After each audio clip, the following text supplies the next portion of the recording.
Hola a todos, bienvenidos a otro sábado filosófico más aquí en el Pensamiento en Llamas.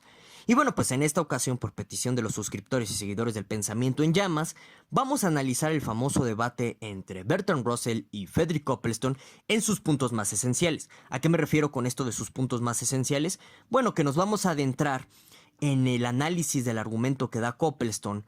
Es un argumento metafísico que se conoce o se suele llamar como el argumento de la contingencia a favor de la existencia de Dios, que bueno, pues es un argumento que, dicho sea de paso, recuerda a San Anselmo, recuerda al argumento del diseño de Tomás de Aquino, y bueno, consecuentemente vamos a analizar las diferentes objeciones que plantea Bertrand Russell en torno a este argumento de la contingencia.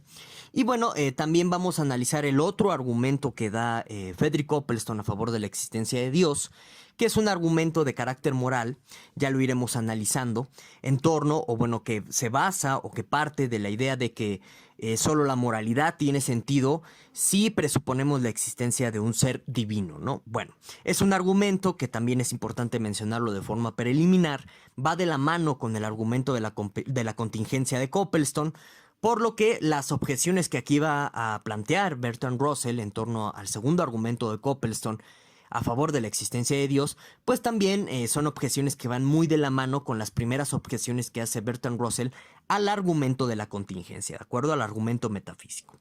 Y bueno, pues ya para finalizar esta pequeña introducción, nada más te quiero recordar o te quiero indicar que en la descripción de este video vas a poder encontrar una transcripción de este famoso debate que pues se dio en 1948. Existen ya en YouTube muchos videos que presentan la parte radiofónica de este debate, por lo que si tú tienes alguna desconfianza con respecto a la transcripción aquí presentada en la descripción, bueno, pues tú puedes cotejar la descripción con alguno de estos videos que están presentes aquí en YouTube, ver por tu propia cuenta si es una buena transcripción o no. Como sea, pues es la transcripción en la que me estoy basando para que podamos partir del análisis. También en el fotograma de este sábado filosófico, pues vas a poder encontrar una serie de libros, tanto de Russell como de Copleston, en torno a la cuestión teísta y también ateísta y agnóstica, para que, bueno, pues si te gusta alguna de las dos posturas o estás de acuerdo, etcétera, puedas profundizar a tu gusto con respecto a ellas, ¿de acuerdo? Bueno, entonces, primero que nada, sí sería conveniente que nosotros partiéramos de un análisis preliminar de quiénes son nuestros debatientes. No me estoy refiriendo con ello a una especie de ad hominem, donde califiques los argumentos en relación a algún tipo de calificativo de las personas que esgrimen esos argumentos para desacreditarlos. No me voy hacia esa postura o no voy hacia ese punto. Más bien, aquí lo importante con respecto a la cuestión biográfica tanto de Russell como de Copleston es que saquemos la mayor cantidad de elementos contextuales posibles para darle la mejor interpretación tanto a Copleston como a Russell, y en este sentido incluso vayamos más lejos de lo que fueron Russell y Copleston en su momento en torno a la defensa o al ataque de las posturas que se están esgrimiendo en este debate, ¿de acuerdo?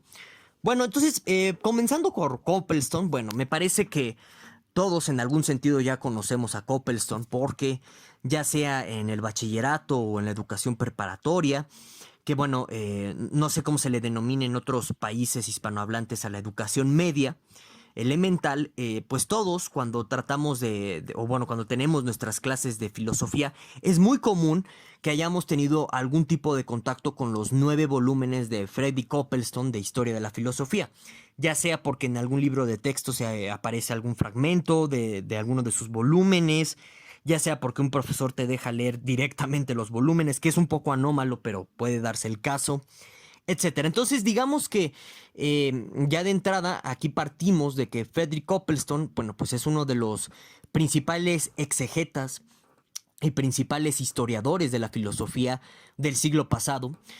Ha formado a muchas personas a partir de sus 9 volúmenes de historia de la filosofía, y en este sentido pues hay que reconocerlo que pues sus 9 volúmenes son imperdibles para todos aquellos que quieran tener pues una introducción, yo diría bastante fuerte o bastante sólida en torno a los principales pensadores de la historia de la filosofía occidental.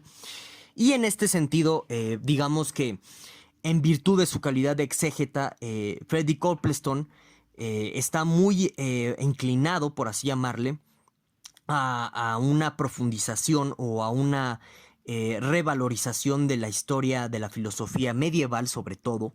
Y esto es, y aquí viene el segundo elemento biográfico de Copleston, y esto se debe en gran medida a su formación como sacerdote, que también es una cuestión un poco anómala con respecto a su vida, porque Copleston proviene de un seno anglicano, inglés, muy conservador, que pues digamos que no es común que de pronto un hijo que provenga de familias anglicanas se vaya o bueno, se convierta al catolicismo y sobre todo esto es anómalo en el Reino Unido y a partir de ahí pues se vuelva sacerdote, ¿no? Un sacerdote católico. Eso es anómalo.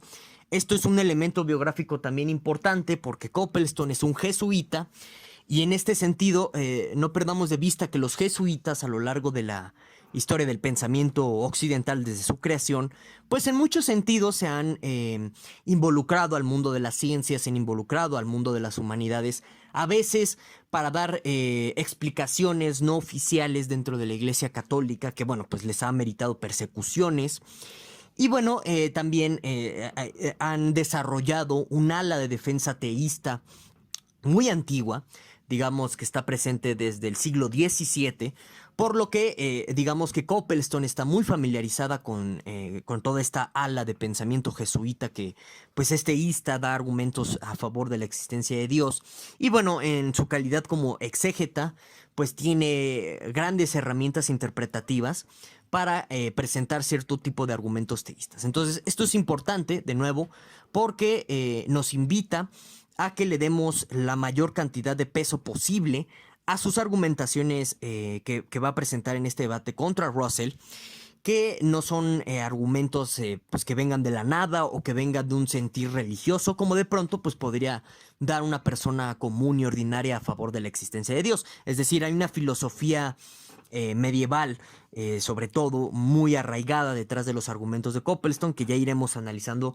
a lo largo de este sábado filosófico, pero de nuevo es importante tener estos elementos estos elementos contextuales en torno a Copleston para que no trivialicemos ni ridiculicemos sus posturas, ¿de acuerdo? Como de pronto llega a ser Bertrand Russell en el debate con chistes irónicos y demás, ¿no? Entonces hay que mantener ese cuidado. Ahora bien, por parte de Bertrand Russell, bueno, pues ya aquí en el Pensamiento en Llamas hemos hablado muchísimo de Bertrand Russell, por lo que pues no voy a ser lo más breve posible con respecto a los elementos biográficos de Bertrand Russell que son relevantes respecto a este debate.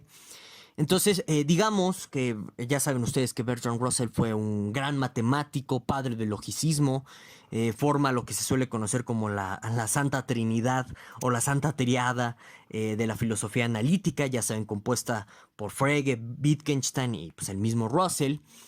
Y en este sentido, pues al ser un padre de lo que denominamos como la filosofía analítica, pues ya nos podemos dar una idea de que, bueno, pues tiene cierto parentesco con el positivismo lógico, tiene cierto parentesco incluso con criterios verificacionistas de la verdad, etcétera, ¿no? No me voy a adentrar mucho en eso porque, como les digo, ya hay otros sábados filosóficos que hemos hablado al respecto y también tenemos un curso de filosofía del lenguaje, una sesión particular dedicada a la filosofía del lenguaje de Russell, en donde pues ahondamos más estos elementos. Pero digamos que al margen de estos elementos biográficos pues característicos de Bertrand Russell, hay un factor aquí muy importante que es su postura agnóstica que de pronto pues ni siquiera el mismo Copleston está entendiendo en el debate. Ya lo iremos viendo también en su momento.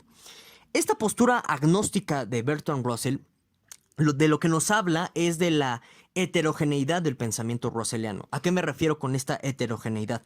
Miren, digamos que el pensamiento russelliano, a pesar de que en una forma genérica tiene raíces positivistas o que está inclinado hacia esto que se suele llamar como filosofía analítica, pues tiene muchas fases su pensamiento.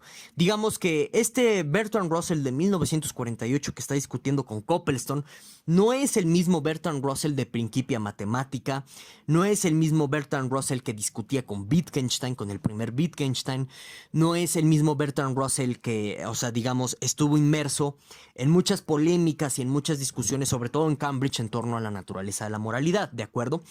Incluso si vemos la bibliografía de Bertrand Russell, sobre todo en sus últimos escritos que tienen que ver con la filosofía de la ciencia, lo que aquí encontramos ya es un Bertrand Russell profundamente pesimista con respecto al progreso científico.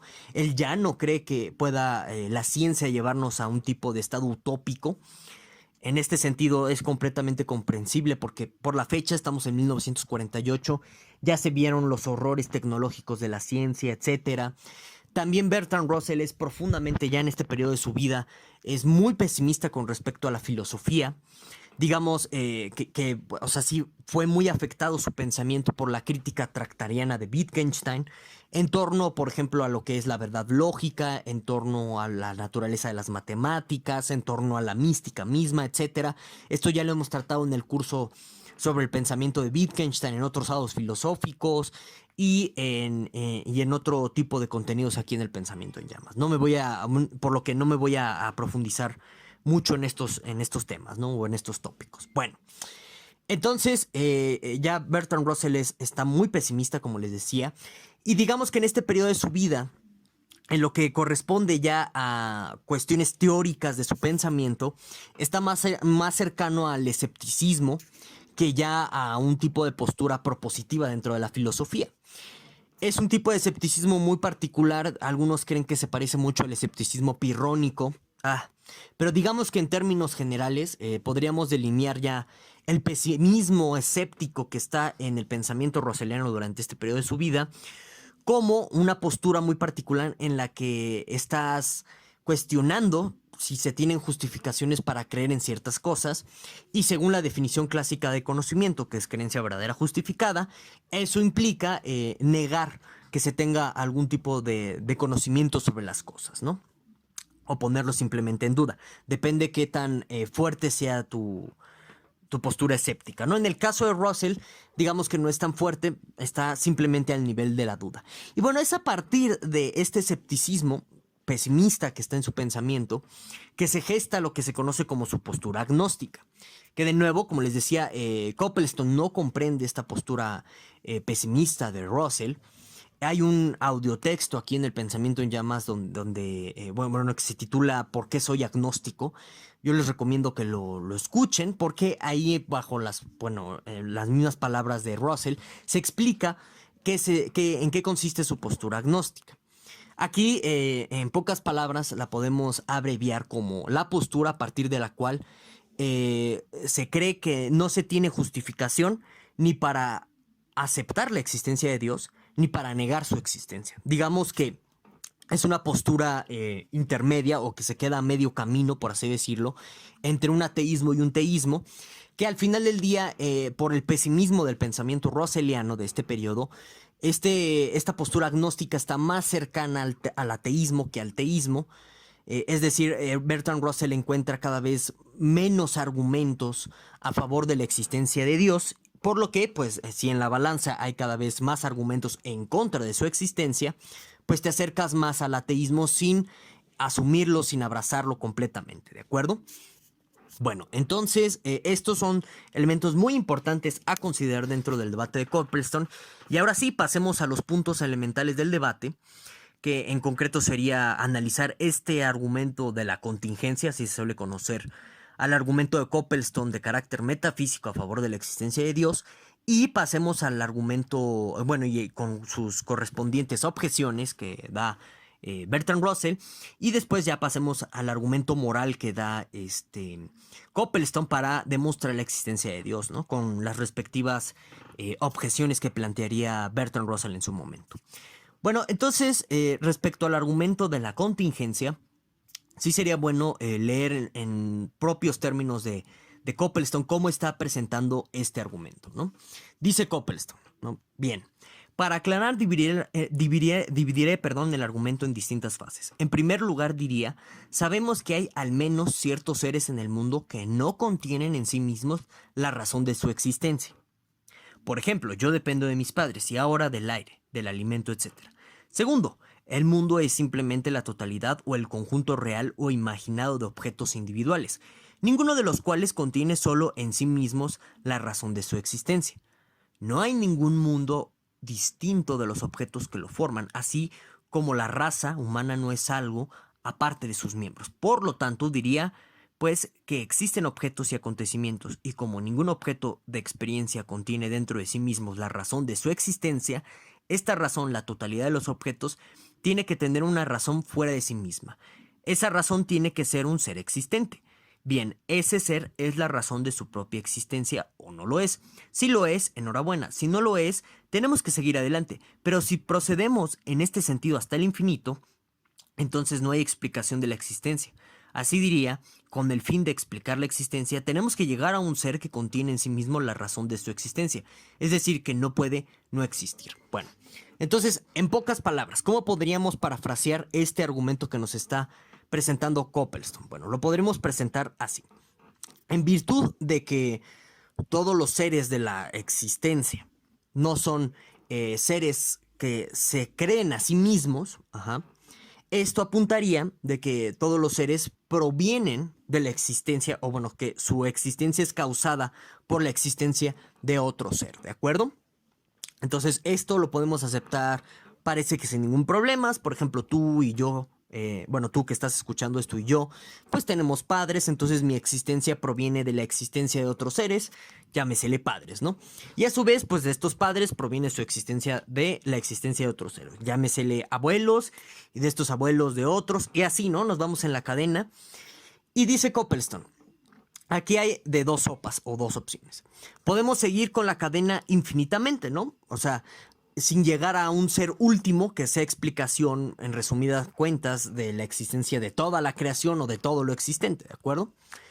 Dice Copleston de pronto, pero esto no tiene sentido, ¿no? Porque pues es una cadena infinita.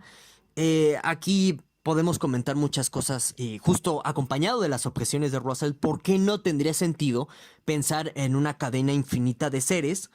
De tal suerte que no existe un primer causador o un primer ser que genera toda esta cadena. Bueno, dice Copleston que eso no tiene sentido, por lo que pues tiene que existir un ser que no sea causado por otro ser, que sea el inicio de esta cadenita, tal que pues este ser, por así decirlo, es el único que se genera a sí mismo y que pues sin él no podría existir toda la cadena que existe debajo, ¿no? De él, o es la cadena que él está generando. Entonces, este argumento, como yo les comentaba, recuerda por un lado a San Anselmo, ¿sí? Porque está en la predicación del argumento coplestiano el término de ser existente, ¿no? Entonces, digamos que al final del argumento coplestiano de que tiene que existir un primer ser que genera toda esta cadena de forma causal de seres existentes, termina la vinculación hacia Dios porque es el ser existente, ¿no? Entonces, por definición, pues ese ser existente tiene que ser Dios, porque, pues, al ser el ser que se autogenera, que se autocrea por sí mismo, pues en algún sentido ya contiene la existencia dentro de sí mismo, ¿no? En este sentido, se habla de que no es un ser generado por otro. Entonces, digamos que esto recuerda un poco a San Anselmo. Hay un video en el curso de Kant en donde hablamos de la objeción kantiana al argumento ontológico de San Anselmo. Esto, como les decía, recuerda a San Anselmo porque la idea detrás de la argumentación ontológica en San Anselmo es decir que pues en el concepto de Dios ya está la existencia de él, porque pues es el ser que todo lo tiene, incluido el atributo de existir. Entonces, oh sorpresa, Dios existe, ¿no? En algún sentido, como les digo, el parentesco que hay entre este ser supremo, que es el ser que es razón de sí mismo, tiene el parentesco a nivel conceptual con este ser ontológico de San Anselmo, porque digamos que aquí Copleston está argumentando mediante una vía conceptual que este ser es el ser que se crea a sí mismo por definición, ¿no? Porque es el primer ser, ¿de acuerdo? Entonces, bajo este orden de ideas, pues ya llegamos a la cuestión de Dios, ¿no? Este ser que se está creando a sí mismo sin que lo cree otro ser, pues es Dios, ¿no? Ok, entonces, ¿qué tipo de objeciones va a plantear aquí Russell? Bueno, primero que nada, hay una objeción lingüística con respecto a la significación del término tiene que ser. En este sentido, con los términos contingente, necesario, etcétera, son términos modales. Que bueno, digamos, recordando un poco la crítica que hace Kant a este tipo de términos, decir existen 7 copas y 7 copas, pues simplemente es decir exactamente lo mismo, porque el predicado de existencia, en pocas palabras, es vacuo. En realidad, la existencia en este sentido a nivel ontológico y a nivel metafísico no agrega nada de contenido, porque esto ya se entiende un poco con lógica cuantificacional. Digamos que los predicados como existe, etcétera, necesario, bla, bla, bla, digamos que lo que hacen no es una predicación directa en la proposición, lo que hacen es simplemente cuantificar un valor de verdad determinado. Por eso no agregan un contenido como tal, ¿de acuerdo? Pero digamos que, por ejemplo, en términos del propio Kant, esto se entiende como, ¿sabes qué? Es que cuando tú dices cosas como esto existe, bueno, si la proposición es analítica, bueno, pues simplemente no estás diciendo nada porque todo lo analítico, en términos kantianos, no proporciona ningún tipo de conocimiento. Ahora, si esa proposición no es analítica, o sea, de aquella que se dice que existe algo, bueno, pues entonces es una proposición a posteriori, entonces sí está diciendo algo y pues hay que comprobarlo en la experiencia, ¿verdad? Porque es una proposición a posteriori. Y aquí, de todas formas, el predicado existe, termina siendo algo que pues está de más, ¿no? ¿Por qué? Porque al final del día lo relevante va a ser la comprobación de esa proposición a posteriori y no tanto el decir que existe o no, ¿de acuerdo? Bueno, entonces digamos que Bertrand Russell está, por un lado, retomando la crítica kantiana al argumento de San Anselmo, sobre todo en la predicación que está haciendo Copleston de el ser existe y este tipo de cosas que se ven en lo que él dice en el debate. Y también está argumentando desde la lógica cuantificacional. Y aquí Copleston pues rebate diciendo que, ay, bueno, pues es que si se sale de tu lógica, de tu sistema lógico y demás, pues simplemente no tiene sentido, ¿no? Lo que vienen a decir otras personas, etcétera. Y esa es una actitud muy dogmática y demás. Pero aquí habría que ser caritativo con Bertrand Russell, porque aquí el problema que, por ejemplo, se puede notar en Copleston es que lejos de entrar en el análisis de por qué Bertrand Russell está sacando esto de que pues es una proposición analítica decir que este ser existe o decir cosas como el ser existente y demás, en torno a la cuestión kantiana y en torno a la lógica cuantificacional, lejos de que Copleston se adentre en la comprensión de eso, pues en verdad se puede notar eso en el debate, tiene una reacción violenta, agresiva, por así decirlo, tacha a Russell en este punto de dogmático y digamos que no se llega en este sentido y lo podemos ver en la transcripción, no se llega a una conclusión, a una postura definitiva por parte de los dos de quién tiene razón sobre el argumento ontológico. Por lo que pues lo tenemos que decir nosotros, los espectadores o los que leemos la transcripción. En este sentido, a mi consideración, Russell tiene razón. ¿Por qué? Porque digamos que decir que todo, o sea, que debe de existir un ser que ocasiona esta cadena de forma causal, ¿no? De los seres, de la realidad. Primero que nada tiene este error del ser existente. Ahora, otra cosa aquí muy importante que apunta Russell y que Copleston no le presta atención, o sea, la verdad les digo que Copleston tiene una reacción bastante pues, violenta, podríamos decirla en el debate, es que, ¿sabes qué? Le dice Russell, mira, al final del día no tiene por qué haber un primer ser que ocasione o que genere toda la cadena causal que pues daría origen a los demás seres.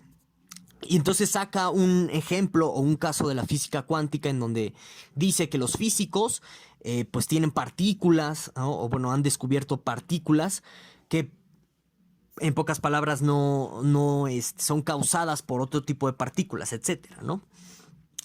Y entonces de esta forma Bertrand Russell le dice, mira, sí podemos pensar, como lo hacen los físicos, en entidades que no tienen una causa primera, como estas partículas, ¿no? Y por otro lado, pues termina concluyendo aquí Russell que no hay una justificación ulterior al final del día de por qué nosotros no podríamos vivir en un mundo sin un primer causador, sin una causa originaria. Al final del día, pues nosotros nos podemos seguir moviendo en la realidad sin presuponer que existe un causador de todo lo existente. Y en este sentido, Bertrand Russell se inclina un poco hacia la postura sartreana. De hecho, menciona a Sartre en el debate. Es muy interesante esa mención. Se inclina a la postura sartreana de, pues, lo que existe es lo que existe y se acabó. Con lo que, pues, con esta forma de argumentar, lo que se quiere decir es que no tienes una justificación ulterior para presuponer la existencia de un ser divino que le da un orden y una cohesión a todo lo real y a todo lo existente. Bien podría no haber ningún tipo de causador y al final del día la realidad sigue siendo la misma y te tienes que seguir moviendo por ella. No cambia absolutamente nada. El mundo no cambia pues con un causador primero o sin este causador. Entonces al final del día da lo mismo, ¿no? Bueno. Les digo, esto como que lo ignora Coplestone, tiene una reacción violenta, cree que Russell está hablando desde un marco teórico en particular y entonces no considera en sentido estricto el debate en torno a estas cuestiones, ¿no? Entonces digamos que pues aquí es un punto a favor de Russell, como les digo, yo creo que tiene razón al respecto. Ahora, con respecto a lo que Coplestone habla del argumento moral a favor de la existencia de Dios, pues ya no voy a leer de nuevo algún fragmento del debate porque pues la verdad es que no quiero que se prolongue más allá de media hora este sábado filosófico. Pero digamos que más o menos, parafraseando este tipo el argumento que da Coplestone, moral a favor de la existencia de Dios, tiene que ver con la idea que es muy como clásica dentro del creyente común de a pie, de que sin Dios la moralidad no tiene sentido, ¿no?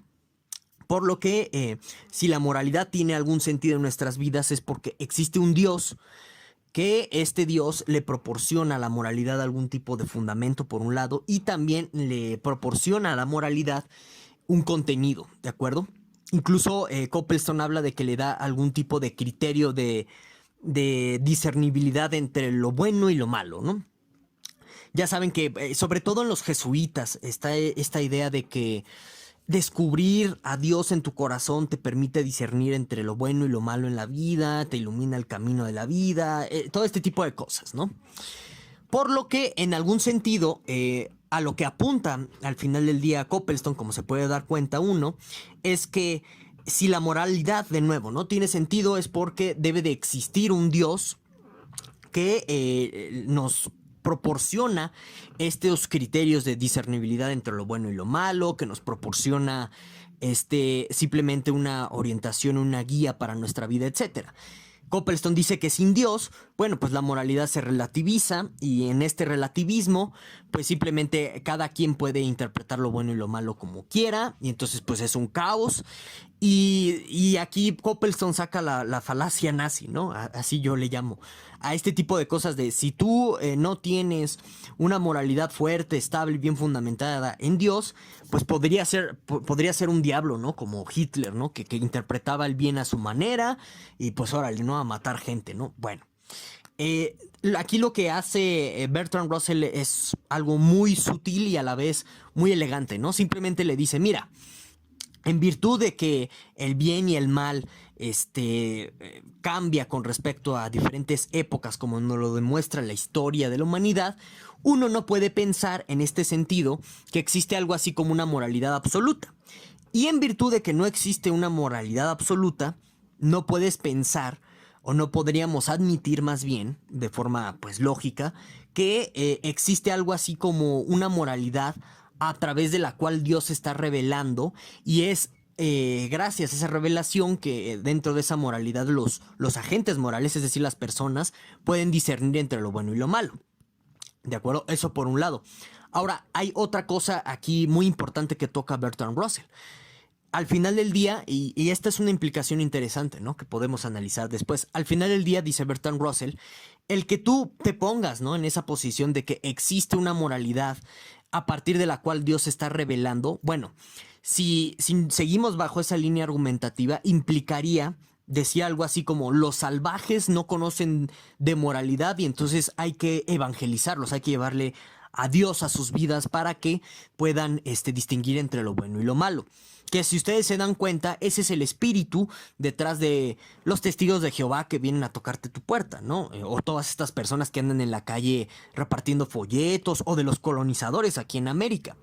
Es la idea de, ¿sabes qué? Yo tengo la moral verdadera porque Dios en algún sentido se me reveló, tal que yo sí puedo distinguir entre lo bueno y lo malo, por lo que mi deber como buen persona que recibió esta revelación divina es ir hacia las personas salvajes, las personas a las cuales no se les dio esta revelación, e imponer en algún sentido, o tratar de convencer, ellos dicen, de mi nueva fe, ¿no? De mi nueva moralidad. Pero al final del día se convierte eso en una imposición, no lo ha demostrado la historia. Eso, digamos que son argumentos o consideraciones muy importantes y muy fuertes en contra de este argumento moral que está dando Copleston. Otra cosa aquí importante que también le dice Bertrand Russell a Copleston es sobre el hecho de que al final del día no necesitamos a Dios como una autoridad moral para que la moralidad se cumpla o se siga en una sociedad.